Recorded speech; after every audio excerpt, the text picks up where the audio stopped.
RPM is definitely a fan favorite. It's the most mature Power Rangers season to date, and most people hold it up as the greatest season of all time. Personally, it's the season that brought me back to watching Power Rangers again after not watching it for a while. That's actually something I got to talk about with my friend Dan Brosnan on the Fan Club YouTube page. He did an interview with me on there, and it's a lot of fun, so you should check it out if you haven't already. But much like Power Rangers in Space, it was supposed to be the last season of Power Rangers. It was an amazing story, but it left the world in ruin. Literally, like completely in ruin. The whole world was destroyed and conquered by robots, which leaves a lot of questions in the Power Ranger universe and asking, how does that exactly work in the timeline of Power Rangers? Hey guys, my name is Casey. I'm a huge Power Ranger fan, and I am still unbelievably overwhelmed with how much positivity and how many people are enjoying these videos. Thank you so much for watching them. Please subscribe, show it to your friends, let people know about it, because the more I get to talk to people, the more fun it is, and the more I get to see what you guys think of, because you guys have a lot of great theories too. So make sure you comment and let me know what yours are. There are existing fan theories about the RPM dimension being the prequel to Power Rangers SPD. The idea is that the world being nearly wiped out by Venjix would be the perfect situation for the Earth to be repopulated by aliens from all over the universe. These two Ranger teams being connected with that dimension would be convenient because both seasons conflict with the rest of the Ranger storylines. These two seasons also have a lot of puzzling details that are never answered. The Time Force suit labeled SPD worn by Skaz's father, the helmets worn by the A Squad that resemble the Space Ranger helmets, and the Blue Senturian being linked to SPD. But before we get to all that, we have to go back to the beginning, when Andrew Hartford uncovered the Corona Aurora. Okay, you might think this is out of left field, but let me explain why it's important. Operation Overdrive's events took place in February of 2007, but he discovered the crown in August 2006. When he uncovered it, the Sentinel Knight warned him about the dangers coming. We are then expected to believe that in 6 months, a billionaire robot engineer, archaeologist / businessman, and his butler discovered how to connect to the morphing grid and create their own set of Rangers, Zords, and recruit 4 of the best skilled individuals in the world. This is honestly unbelievable because he doesn't have the skills to do it. And when the Overdrive Rangers lose their connection to the morphing grid, Andrew can't repair it and enlists the help of Alpha 6. By the way, if you haven't seen my video about the Alpha fan theory, please check it out. It connects to this whole entire video, but I don't want to repeat it since it's already in that one, so check it out after this. So we come to the unanswered question, how did he create a Ranger team? Well, here's the theory. Andrew Hartford is a big investor in the United States government's project, Alphabet Soup. This would be the logical place for Andrew to go for help. It's clear to us that it was established by the mid-90s and is specialized in futuristic weapons. This leads me to believe that Alphabet Soup was the United States government's response to the Power Rangers emerging in 1993. They were scared at the amount of power these 6 individuals had to themselves when fighting monsters, so they started recruiting some of the most brilliant minds in the country. One of those people would have been Tyler Steele. Now, if you don't know who Tyler Steele is, it's because he isn't from Power Rangers. He is from VR Troopers. He was trapped in virtual reality for 10 years till his son Ryan broke him out. After escaping his brainwashed alter ego Darkheart, Tyler immediately started to work for the government to advance their defense against the mutants of the virtual reality. This would have taken place in 1995. It would have been right in the infancy of Alphabet Soup. I believe one of their top scientists at the beginning was Angela Fairweather. She headed up the original Ranger project at Alphabet Soup, but was offered a job in Mariner Bay as the head scientist for Lightspeed Rescue. I believe this was around 1996, as it took many years to have the Aqua Base built and made fully functional. Alphabet Soup was left stranded with their head scientist gone. They stooped to low levels, kidnapping children who showed promise in intelligence. Dr. K was kidnapped from her home in Boston and brought to the facility in 1996. Now this year is figured out through Liv Tennant's actual age when RPM aired. She turned 18 in 2009. Her first year at Alphabet Soup, they celebrated her 6th birthday, so that's how the guesstimation goes. Dr. K specialized in robotic technology while at Alphabet Soup, which is something Andrew Hartford would have generously donated over the years to help advance weaponry. When Dr. K was 13 years old, Jem and Gemma were assigned to work with her on Project Ranger suits. When she turned 14, they gave her a pencil as a gift. This places us in 2005 as they are working on the Ranger suits. The villains in VR Troopers were considered mutants, which could explain if Alphabet Soup was toying with virtual reality while also working on Project Ranger and the Venjix program. The Venjix program could have been infected by a mutant DNA from that reality, making Venjix way more powerful than Dr. K could have ever imagined. This also brings up the possibility that Venjix actually has the power to create its own matrix, trapping human beings into a virtual reality that they cannot control. It's safe to assume that Venjix did conquer the virtual reality. RPM takes place in 2009, but it took roughly 3 years for Venjix to take over the world, so that means Dr. K releases the virus by the end of 2006.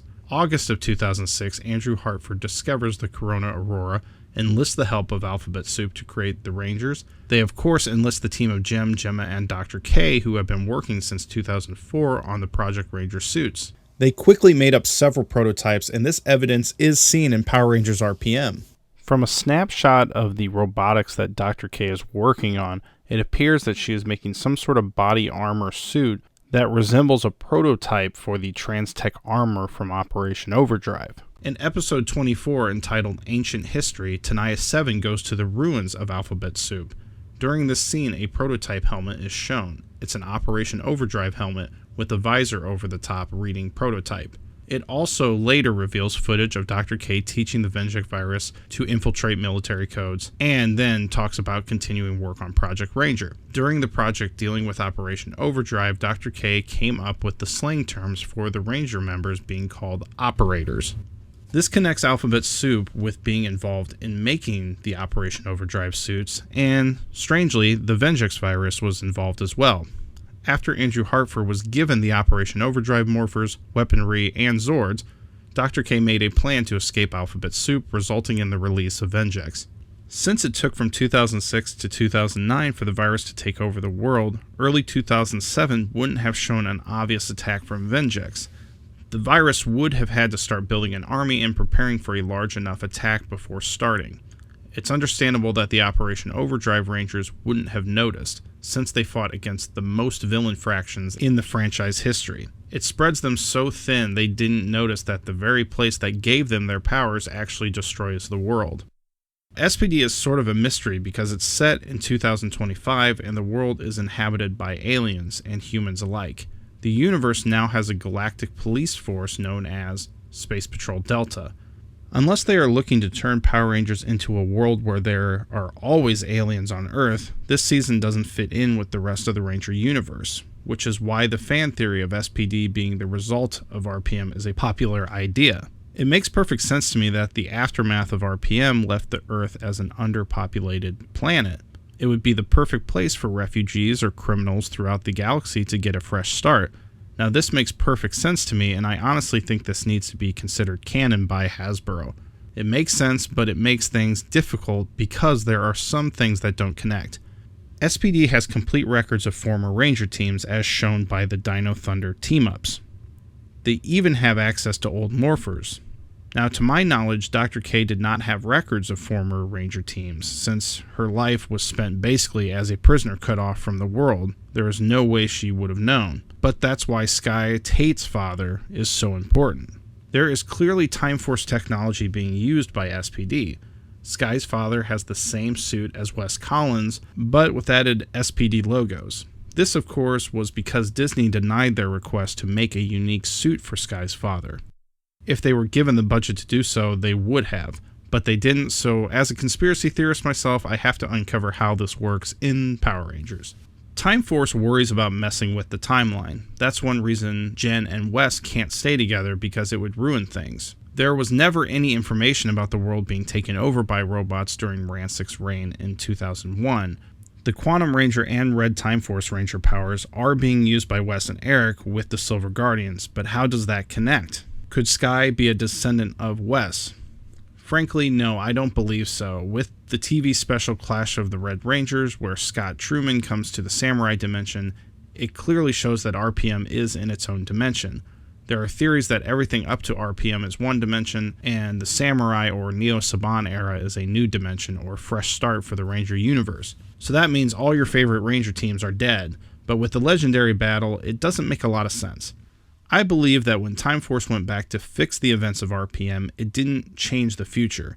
It broke off into separate timelines. Much like the show Loki and the TSA, Time Force starts to discover that this world could serve a purpose for them. They use RPM's world as a dumping ground for aliens, mutants, and humans wanting to go into witness protection. But sending all these mutants and aliens into this dimension leaves them with a problem. They need to ensure that they are controlled. They don't want this timeline to have a warlord rise to power and come into the other timeline. So they create SPD. Unlike the other timeline, this timeline has no future that has been decided. So they give Space Patrol Delta copies of Time Force Ranger suits, which is where Sky Tate's father gets his uniform. They give them memory logs of former Ranger teams, which gives them the ability to use the helmet blueprints of the in-space Rangers to create the A-Squad suits. Since all former Rangers in this timeline are gone, it doesn't matter how they use these powers because there is no fear of it interfering with other Rangers' connection to the Morphin Grid. Now, before someone tries to say that the team-up of SPD and Dino Thunder discredits this theory, Grum goes through a wormhole in the 35th episode, but it doesn't stop this theory from happening. The Dino Thunder Rangers were active during 2004, which occurs before Venjix's destruction of the world, so it's okay for them to go back and do anything in their timeline, because in the year 2004, Dr. K was introduced to Jem and Gemma and started working on Project Ranger. Essentially, nothing matters predating Venjix. You might ask, what did Time Force change about the timeline to make it break off? They went back and stopped Andrew Hartford from finding the Corona Aurora. They warned him that it would bring destruction to the Earth. Time Force then safely secures the Corona Aurora, so then in this timeline, where Operation Overdrive occurs, Andrew Hartford continues his impressive robotic work and starts Hartford Robotics, which is seen in the current timeline with Dino Fury. Time Force also went back and shut down Alphabet Soup, which would mean in this universe there is a little Dr. K out there who got to live a real childhood. But now that there is no Venjix taking over the world in 2008, the events of Jungle Fury can occur. In the RPM dimension, the Jungle Fury students would have been killed or had to flee to Corinth before Daishi could have been released. Now, the Blue Senturian is a real mystery because he came to the Turbo Team to warn them about the battle that was supposed to occur in the year 2000, although that was bumped up to 1998 with the Power Rangers in space. He was talking about the events of Countdown to Destruction. Now, that could be a result of the Blue Senturian being present in that day, which could have bumped up the events sooner. Starting in issue 25 of the Mighty Morphin Power Rangers Boom Studios comics, we learn that the Blue Senturian is a rookie in the Intergalactic Police Department in the year 2205. He encounters the Mutant Rangers using Badges of Darkness. Throughout the storyline, he teams up with Ninjor to defeat the villains. This made him a legend in the Intergalactic Police Department. He would have been considered for a high-profile job after that point. The other time he is mentioned is in Soul of the Dragon, where he teams up with SPD in the year 2025. There's not a lot of information on the Blue Senturian, so it is hard to make ideas about him, but what I believe is that in 2205, he was a part of the Time Force timeline. He is the ideal candidate because they can reprogram him and take away memories so that he doesn't give too much information to that timeline to destroy it. I believe that when they were trying to repopulate the Earth on the RPM timeline, they wanted to be able to establish some sort of police force, so they went through and made a police force made of Blue Centurions and other robotic law enforcement. I believe that means there are two different Blue Centurions from two different dimensions. The one in the comics is different from the one that actually takes place in the live-action show. This is a theory I've had for a really long time, and I love being able to finally put it down for you guys, and I'd love to hear what you guys think. Do you think Operation Overdrive is connected to Alphabet Soup, or do you think that's all a farce? Let me know. Thank you guys so much, and hey, you foil helmets, I appreciate you. Subscribe. Talk to you later. Bye. Ow.